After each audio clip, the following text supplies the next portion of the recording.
Mga boss, meron tayong spin dryer ditong gagawin. Ang problema nito, biglang hindi na lang daw siya umikot. Testing natin.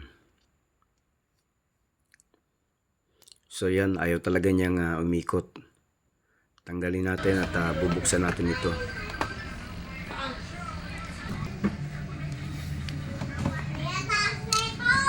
So binuksan po natin pagkatanggal ng dalawang tornilyo. At ito po ang nakita natin. Naputol yung kanyang brake cable. Yung brake cable po, yun yung nakadikit to sa pinakang brake niya, na pag nakasara yung dryer, dapat paangat yung brake. Ngayon, dahil putol siya, nakakapit siya dun sa brake. Ayan, testing natin. Ayan, oh. Pag kinabang po natin yung yung pinakang brake niya, gumagana yung motor. So ibig sabihin, okay yung motor niya. Ayan.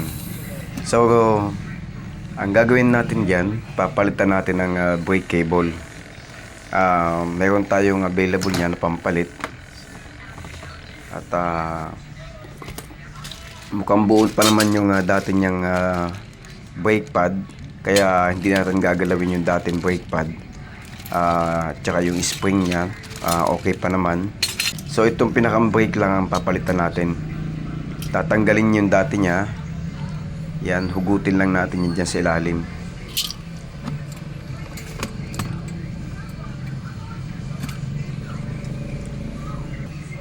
At pagkahugot po niyan, ipapalit po natin itong ating bagong brake cable.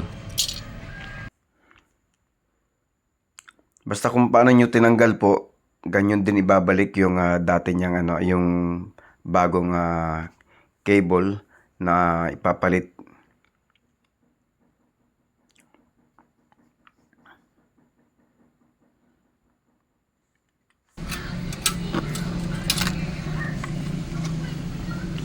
So yun, natanggal na po natin kaya ipapalitan natin yung bago.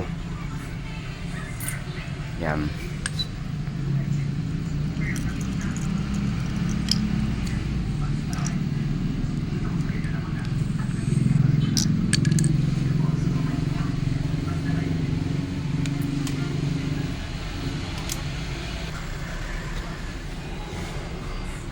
Yan. Susuot po natin yan doon sa dating pinaglalagyan ng dating brake cable. Susuot natin yan, tapos ilalagay natin yung spring. Yan.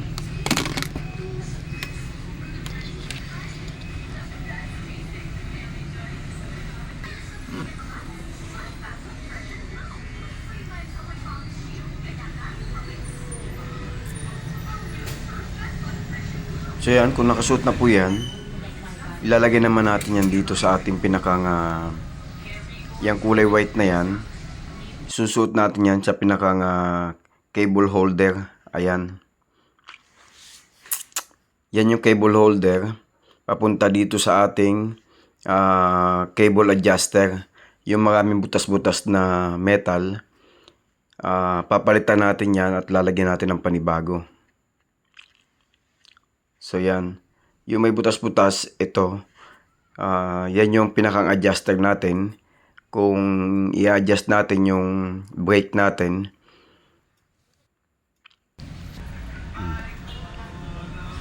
yan. So tanggalin natin yung luma. Pagkatanggal niyan, kabit natin itong bago.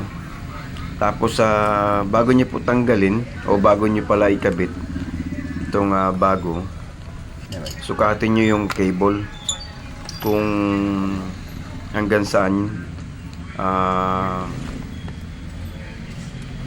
dapat yung pinakang niya, haba.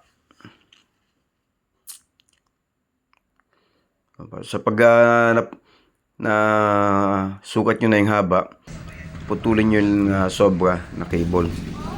Tapos dyan sa butas-butas niyan, pwede mo nang i-adjust yan kung medyo maluwag yung brake niya o medyo mahigpit. So ganun lang po yung pagpapalit ng cable.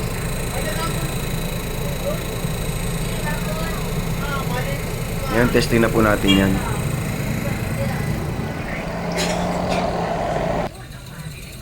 Yun. So, okay, gumana na. Ganun lang po, kabilis. Kung sakaling magkaroon kayo ng problema ng ganito,